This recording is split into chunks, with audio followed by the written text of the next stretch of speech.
اچھا رانا صاحب، اب ذرا یہ بتائیے، یہ جو غزہ میں فوج بھیجنے سے حوالے سے ایک معاملہ ہے، اس پہ حکومت پاکستان کا موقف کیا ہے؟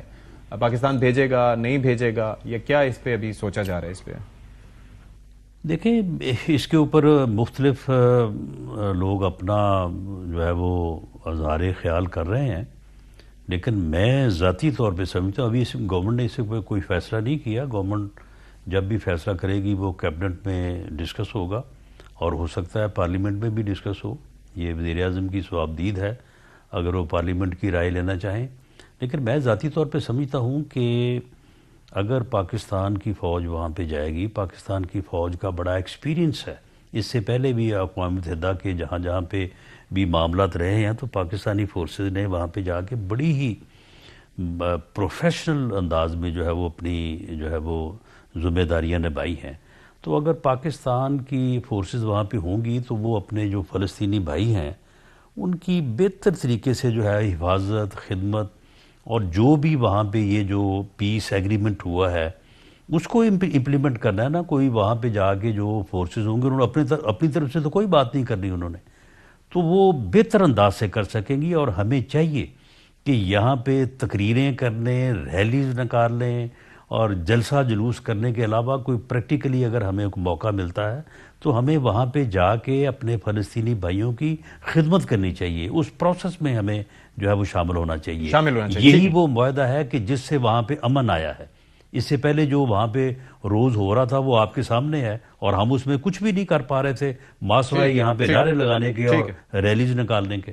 رانا صاحب، ایک چیز سے بابت میں آپ سے پوچھنا چاہوں گا. آپ نے ایک ٹی وی چینل پہ ایک انٹرویو میں کہا تھا، جب ابھی سی ڈی ایف کا نوٹیفیکیشن ابھی آنا تھا تو آپ نے اس میں آرمی چیف کے عہدے کی مدت کے حوالے سے کہا تھا کہ اب ظاہر ہے کہ اس میں کوئی لمٹ نہیں ہوگی، یا اس میں کوئی ایج کے حوالے سے آپ کہہ رہے تھے کہ 64 سال ایج ہے اور پھر اس کے بعد 5 سال کے لیے عہدہ ہوگا. اب اس بابت کوئی کلیئرٹی آ گئی ہے کوئی؟ کیونکہ اب تو ماشاءاللہ سے وہ کریٹ ہو گیا، عہدہ بھی کریٹ ہو گیا، نوٹیفیکیشن بھی جاری ہو گیا. تو اب آپ کی رائے کیا وہی ہے یا کوئی چینج ہوئی ہے اس پہ؟ نہیں، اب لا آپ کے سامنے ہے. دیر از نو ایج لمٹ. آرمی ایکٹ جو ہے وہ آپ کے سامنے ہے، آپ اس کو دیکھ سکتے ہیں. اور جو کانسٹیٹیوشنل امینڈمنٹ ہوئی ہے آرٹیکل 243 میں، اس میں بھی کوئی ایسی بات نہیں ہے. That is there. ٹھیک ہے، لیکن 5 سال مدت پورے ہونے کے بعد پھر دوبارہ اپوائنٹمنٹ ہو سکتی ہے اسی عہدے پہ؟ جی، دوبارہ اپوائنٹمنٹ بھی ہو سکتی ہے، ایکسٹینشن بھی ہو سکتی ہے. یہ ابھی جو ایکسٹینشن ہوئی ہے ایئر چیف کی 2 سال کے لیے، تو اس طرح سے ایکسٹینشن کی پروویژن بھی موجود ہے، لا میں گنجائش موجود ہے. وہ 2 سال بھی ہو سکتی ہے، 5 سال بھی ہو سکتی ہے، ری اپوائنٹمنٹ بھی ہو سکتی ہے. چلیں، ون لاسٹ تھنگ، یہ فیض حمید صاحب کا جو معاملہ تھا 9 مئی سے اس کے کنیکشن موجود ہے، اور اس کا کنیکشن پھر آپ کو لگتا ہے پی ٹی آئی تک جا سکتا ہے؟ کیونکہ کافی اسپیکولیشن ہو رہی ہے اس بابت، تو میں چاہوں گا کہ آپ اس کو ایڈریس کر دیں. دیکھیں جی، اس میں ایویڈنس تو جب سامنے آئے گی، یا جو انویسٹیگیٹنگ آفیسر یا ایجنسی ہے تو وہ تو انہی کے سامنے ہوگی.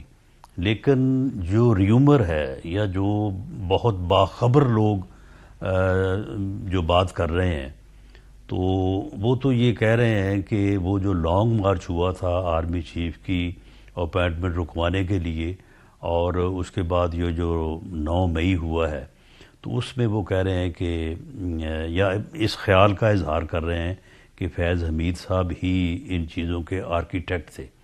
اور اگر وہ تھے تو پھر یہ بڑی سیریس بات ہے. اور اس میں پھر پی ٹی آئی کے صرف بانی پی ٹی آئی نہیں، عمران خان صاحب نہیں، اس میں میرا خیال ہے کہ پی ٹی آئی کے اور لوگ بھی ملوث ہوں گے.